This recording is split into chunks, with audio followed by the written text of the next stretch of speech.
It is a real pleasure to welcome the Lieutenant Governor of the Great Commonwealth of PA, Austin Davis.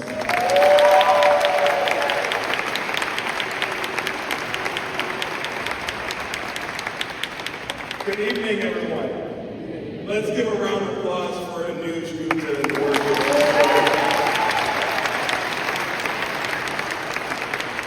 Thank you for aptly pointing out that I am a Steelers fan, but I hope you'll give me some dispensation here. No words.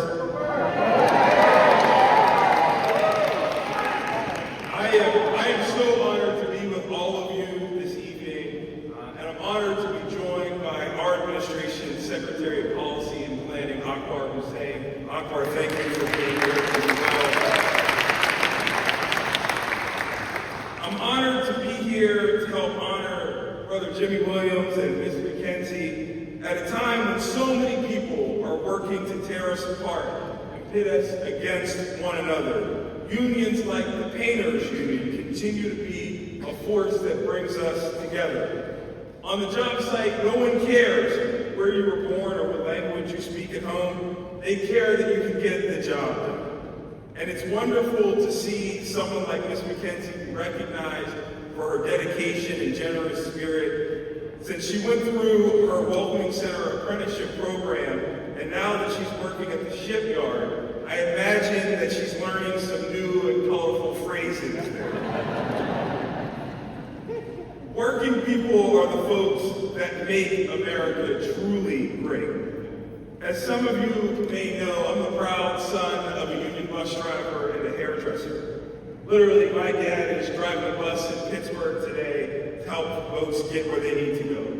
I grew up in a working class community and a working class family.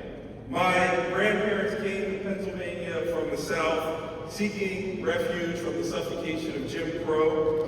One of my grandfathers was a steel worker, the other was a railroad foreman.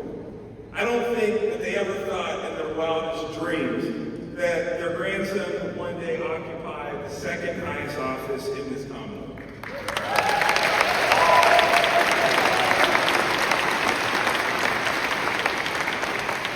I'm perhaps one of the most unlikely people to become Pennsylvania's first black lieutenant governor in our Commonwealth history. But I ran for office because I wanted to be a voice for the voiceless. I believe that the people closest to the pain should be closest to the power. And that guides my work every single day. Here in America, every family has a different story of how they first came to these shores. Some of our ancestors were brought here. Some came here fleeing war. Still others arrived seeking economic opportunity. But now that we are all here, we are all Americans, period.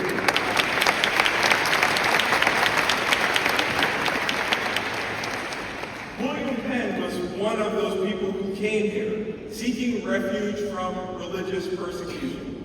He sailed here on a ship called Welcome. He founded this city and named it the City of Brotherly Love. Now, maybe William Penn never imagined that a Jewish guy and a black guy would be running things here in Pennsylvania.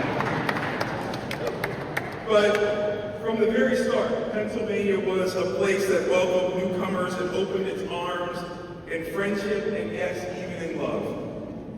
That's the Pennsylvania I'm proud to call home. I'm sick and tired of politicians trying to make immigrants out to be villains when we all know that immigrants are what make this country run. Immigrants are revitalizing our communities and doing the jobs that need to be done here in America. They're driving trucks, they're picking mushrooms, they're learning new words working down at the shipyard. What the Trump administration is doing isn't making us any safer. It's making us less safe. They're trafficking in fear, making people afraid to go to work, afraid to go to the hospital, afraid to pick up their kids from school. And every minute that the federal government and federal agents spend harassing hardworking immigrants is a minute they aren't going after actual criminals. We need leaders who will speak with moral clarity in this moment. Governor Shapiro and I believe that no matter what you look like, where you come from, who you love, or how you worship, you are Pennsylvania. Every Pennsylvanian deserves the right to be safe and feel safe in our community. Our administration has stood up to the federal government's overreach. We've gone to court to protect Pennsylvanians' rights, and we're going to keep speaking up and speaking out against the attacks on our immigrant communities. Our team is currently defending the Commonwealth from the proposed ICE warehouse and detention centers in Berks and Schuylkill County. The communities don't want them. They literally cannot support them with the existing infrastructure. We all know that these warehouses are not good for the people of Pennsylvania. We're working diligently to protect our data, continuing to provide high-quality services while upholding our duties to all Pennsylvanians, no matter their status. We're going to keep providing those resources for folks. We have faced discrimination and hatred before, time and time again. Americans of every race, every faith, and every background have come together and changed the course of our nation's future. This is even more personal for me now as the father to a young daughter. My daughter Harper is 2 years old. Every night I go to sleep thinking about what kind of country we're building for her. Are we building a country that welcomes new people? Or are we slamming the door in people's faces? Now is the time for all of us to get off the sidelines, to get in the game, and to do our part to change America. And I want you to know that the governor and I are with you in this fight. Thank you.